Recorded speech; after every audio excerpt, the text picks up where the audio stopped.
नमस्कार दोस्तों, स्वागत है आपका अपने YouTube चैनल रेलवे पॉइंट्समैन धर्वेश में। दोस्तों आज इस वीडियो में हम बात करेंगे आरआरबी ग्रुप डी 2025 की जो सैलरी स्लिप होती है या आपको जो पेमेंट मिलता है मंथ के एंड में वो कितना मिलता है यदि आप ज्वाइनिंग करते हो उस समय, और आपके 2 या 3 साल बाद आपका कितना पेमेंट का अंतर आता है जानेंगे इस वीडियो में।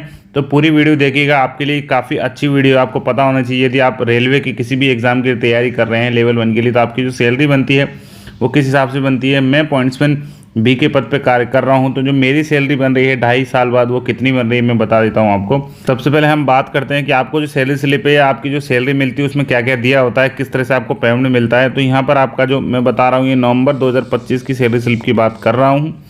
यहाँ पर मेरा नाम दिया गया है, आगे हमारा जो मेरी जो डेजिग्नेशन है पॉइंट्समैन बी है।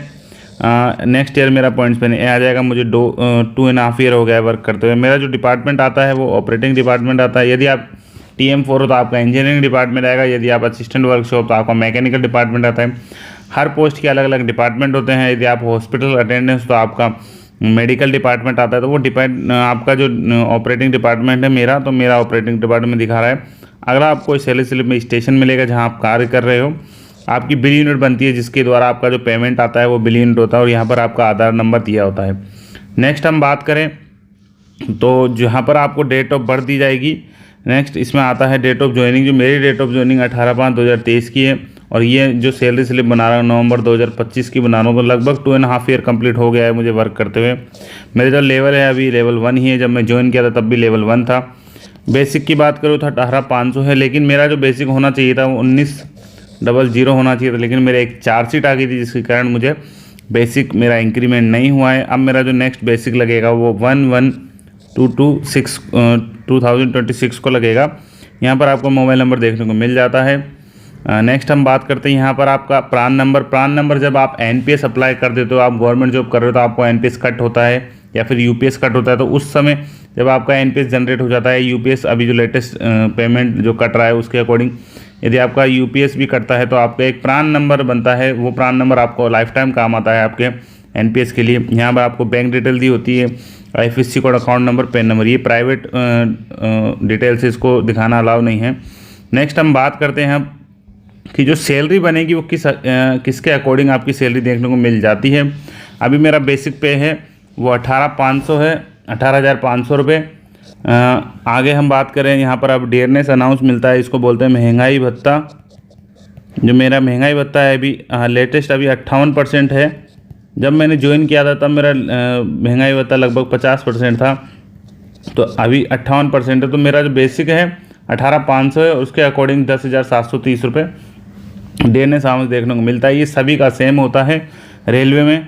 ओनली ट्रेन मैनेजर है उसका जो महंगाई भत्ता है वो अलग होता है, बाकी सबका ही सेम होता है। आगे हम बात करें हाउस रेंट अलाउंस, ये मेरे 5,550 रुपये देखने को मिल रहे हैं।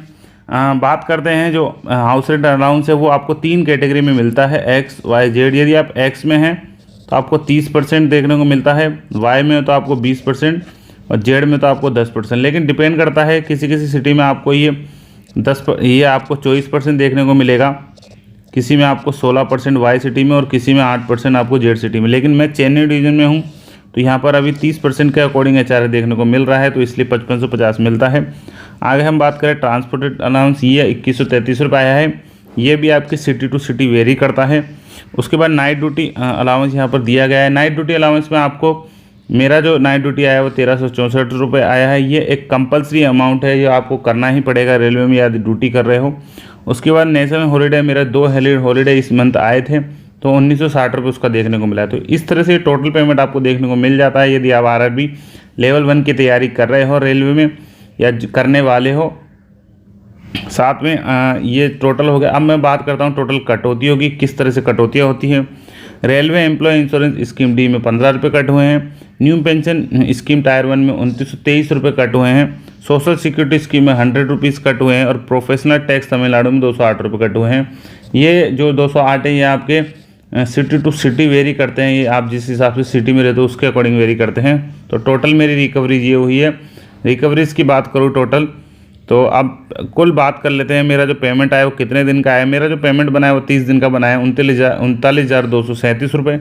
लेकिन इसमें से जो NPS या कुछ कटौतियाँ काट के 3246 रुपये की NPS और कुछ स्टेट टैक्स कट करके मेरा जो अमाउंट आया है मेरे जो बैंक में वो 35,991 आया है। तो ये आपके लगभग 2 साल बाद आपकी सैलरी देखने को मिलती है ग्रुप डी में। तो यदि आप आरआरबी ग्रुप डी की किसी भी लेवल की तैयारी कर रहे हो तो आपके लिए एक वीडियो मोटिवेशन होगी। यदि आप लेवल 1 की कर रहे हो तो और अच्छा होगा। साथ में आप मुझे कमेंट कर दीजिए आपको नेक्स्ट वीडियो किस टॉपिक पे चाहिए, मैं उसी टॉपिक्स पे आपको आरआरबी ग्रुप डी की वीडियो बना दूंगा। धन्यवाद दोस्तों।